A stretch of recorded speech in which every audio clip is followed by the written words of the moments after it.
Seuraavaksi ihan konkreettisesti katsotaan, mitä käymälävedet ja toisaalta pesuvedet sisältää ja kuinka paljon niiden kuljettamiseen käytetään vettä.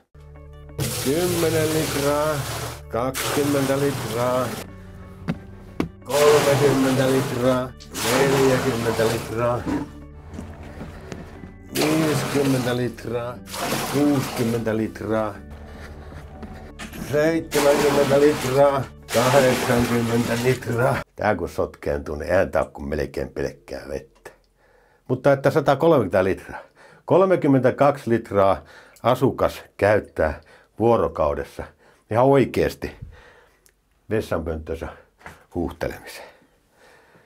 No niin, pesuvesiä ruvetaan lotraamaan. Katsellaan vähän miten paljon niitä nelihenkisessä perheessä kuluu yhden vuorokauden aikana.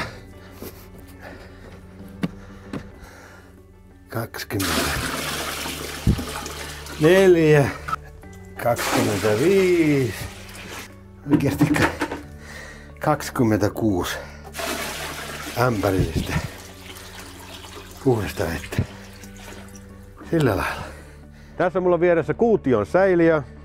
4 henkilön taloudessa käymälävesiä muodostuu vuodessa keskimäärin 47 kuutiota, eli 47 tämmöistä astiaa.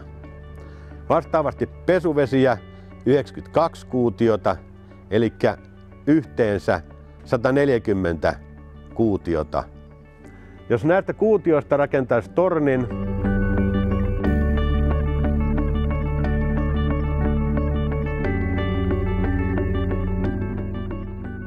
se ylittäisi näsinneulan korkeuden. Lähdetään nyt takas kämpille katsomaan, miten minä olen vähentänyt näiden käymälävesien määrän ainoastaan 3 kuutioon vuodessa.